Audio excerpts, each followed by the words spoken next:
Donald, how upset are you at this vote that just happened? No, it's not upset. It's disappointed.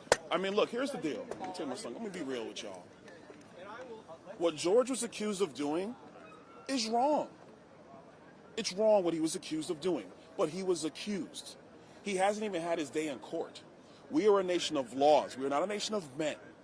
And if this institution is going to now ignore the rule of law because of political preferences and political decisions, it is going to be damning not just for the House, but it's going to be damning for the United States. We have a president of the United States who has flagrantly ignored the asylum law and has rewritten it to suit his own political interests and is destroying this country. And we're not even going to allow a member who was elected, regardless of how you feel about it, to have his full day in court. Until today, only 5 people have been expelled from the House of Representatives. 3 of them fought for the Confederacy, and 2 were convicted in a court of law. And now we're saying that all it takes is a report from the Ethics Committee, and I respect the members on the committee. But now what we're saying is all it takes is a report from Ethics, voted out unanimously, to now expel members from the House. Is Chuck Schumer going to now bring a motion to the floor to expel Bob Menendez?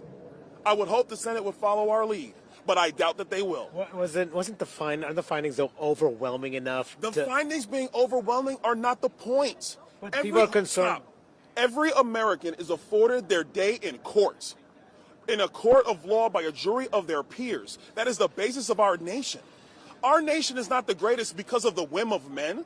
The Constitution and our government is to remove the whim of men and be followed by law. Are you disappointed? That's the point. Are you disappointed that this vote was taking place under a Republican majority? Are you at all concerned that was what that This is not even about Republicans and Democrats anymore.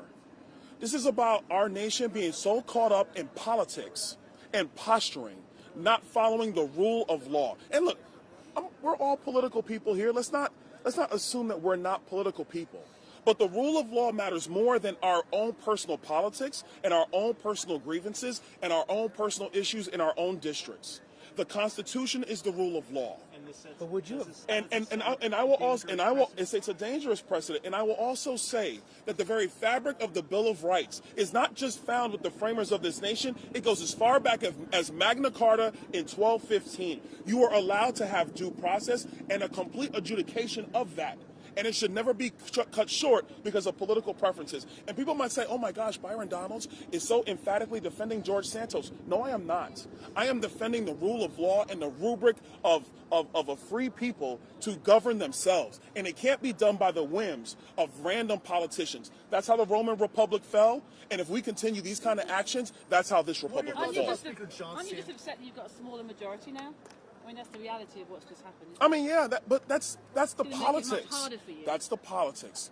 I will never get upset about politics. I don't think you guys have ever really seen me this way.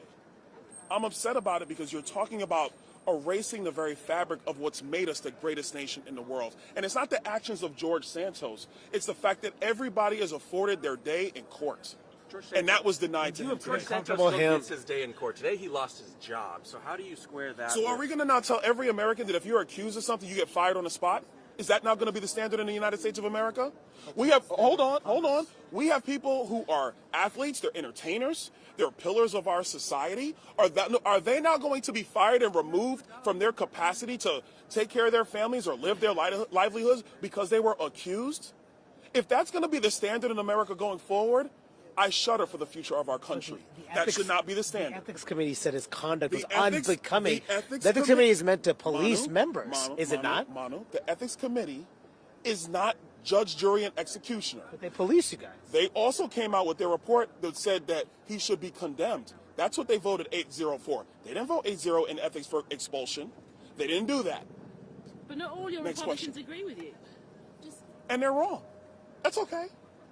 What do you think changed? I would also argue, my colleagues, if they listened to what I said, we'd be in a much better place. What do you think changed the equation from the previous vote? Say again? What do you think he survived the past 2 votes? What was different this time? I think the Ethics Committee's report coming out for a lot of members, in their view, that was enough for them. Enough to process? But again, I will say, expulsion is very different from censure. Very, very different. Because when you expel a member, what you're actually saying is the people who voted him in, whether you agree with them or not, whether you agree with George Santos or not, that the voters who sent him here now have to wait to be represented. That's what expulsion does. That is a significantly higher bar. That's why it's 2/3 in our chamber.